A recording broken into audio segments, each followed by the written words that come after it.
Abang na lang siya.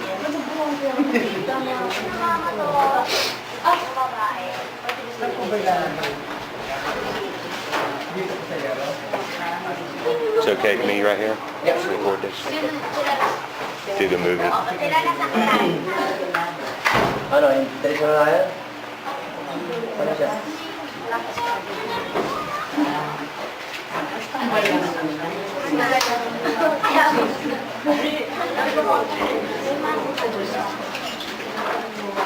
I guess I'll stop for a minute.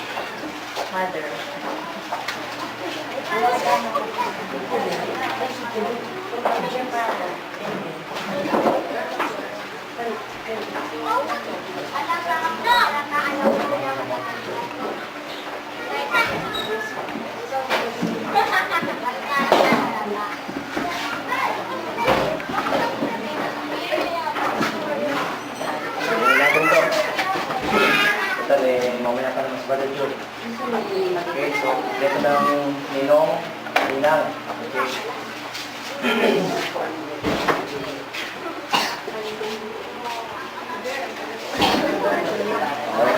So, dearly beloved, we are all gathered here in the presence of God and of His people to join Perella and Raymond in this holy state of matrimony. You know, marriage is the first institution that God made. It's the first institution that God made, the marriage. That's why marriage is so important. Family is very important with God. Ang pamilya po ay napaka-importante. Even in our the small society, in our society natin, ang pamilya po ang napaka-importante. Dahil kapag ang pamilya po ay iba, ang society iba, ang bansa iba. Yan po yun. So, it is the first institution that God made. That's why it is so important that every couple should be married and ordained by God. Okay? I shouldn't ask you anymore who's giving this woman to marry this man. Okay? Hindi ko natatanungan kung sino nagbibigay nito. Nasaan po magulang niya, no?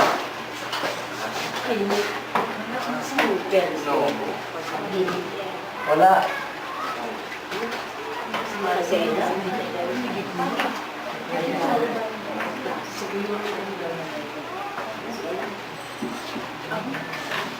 So in behalf of the parents or the guardian of Perella, who gives this woman to be married with this man, wala man lang magkaan dito na in behalf of their family, okay?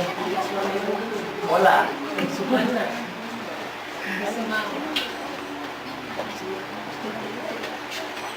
Okay, anyway, nakapirma na sila doon sa marriage contract, sa marriage license, that they have given their consent that this woman to be married with this man. Okay. Tayo kayo. Tayo. Tatanungin kita. Okay. Ikaw, Rick, o Raymond, paglinawan. Will you have Perella to be your wedded wife, to live together according to the law of God in the holy state of matrimony? Mamahalin mo ba siya? Aalawin mo ba siya? Will you keep her and to herself alone for as long as you both shall live? Hanggang sa kamatayan ba kayo'y magsasama? Pakisasamahan mo siya at siya lamang at wala na iba? Ikaw naman, Ella. Ano pangalan mo? Perella. Okay. Tatanungin kita, ha? Perella, tinatanggap mo ba si Raymond bilang iyong asawa at magiging asawa o magiging asawa na siya lamang ang pakikisamahan sa ginhawa, sa hirap, at susunod ka sa Kanya ayon sa kalooban ng Diyos hanggang sa kayo ay nabubuhay? Tumayo po tayo lahat at tayo manalangin.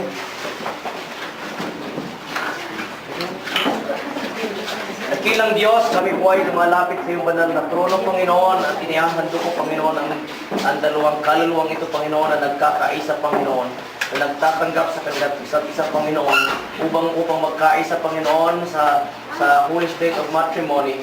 Dakilang Diyos, dalangin ko po na basbasan po ang pamilyang ito.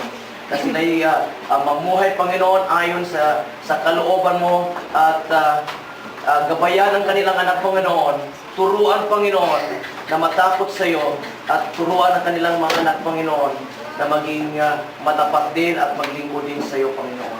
Dalangin ko po na ang mag-asawang ito, Panginoon, ay magtulungan at palakasin ang bawat isa sa kanilang pagsasama. Itong lahat po ay minadalangin sa pangalan ni Jesus. Amen. Salamat po. Makakaupo na po kayo. Upo muna kayo. Babasa po tayo in the book of this in the scripture. Sabi po sa Bible that woman is created for a man.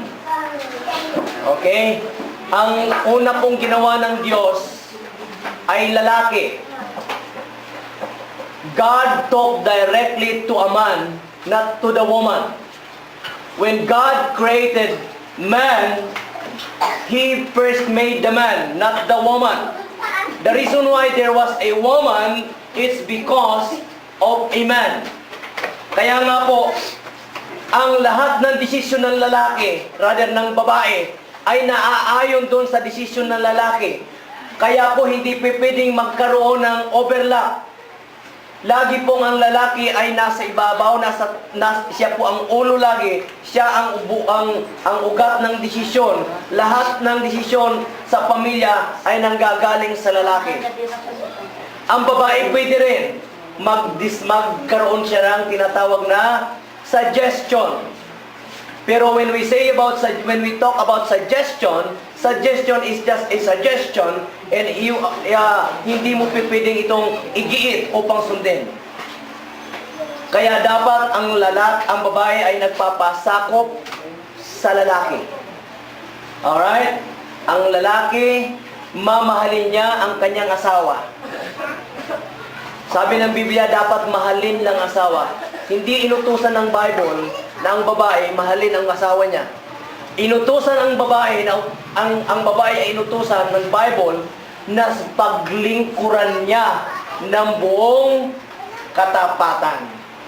Ang lalaki inutusan ng Diyos na mahalin mo ang iyong asawa. Kaya yung ngayon po, karamihan ngayon sa mundo, sasabihan nila, I don't love her. I don't love him. Kaya hindi kami pwede mag-asawa. Nung unang panahon po, tama po yung sinusunod sa magulang, yung pag-aasawa. Kung anong gusto ng magulang, yun ang aasawahin ng anak. Bakit? Yun po ang naaayon sa batas. Hindi po makaluma yun. Hindi makaluma yung sasabihin mo na ang magulang ko ang pumipili sa akin. Hindi po makaluma yun. Yun lang po ang tama. Bagamat sa atin ngayon, binibigyan na nating liberty ang mga kabataan na mamili ng kanilang pwedeng mapangasawa. Pero kung susundan po natin ang Biblia, it is the parents ang naghahanap ng kanilang mapapangasawa ng kanilang mga anak. You see? Kaya yung mga ginagawa pa ngayon ng mga ibang bansa na sila ang naghahanap para sa kanilang anak is just right. You see? Hindi po yun makaluma na paraan, but it is the right way. You see? Ganun po ang pamaraan ng pag-aasawa. Hindi po pamagitan ng tulad ngayon, nakita ng isang gabi, 2 araw, nag-asawa na sila. Ganun kabilis. 1 linggong pag-ibig. Di ba?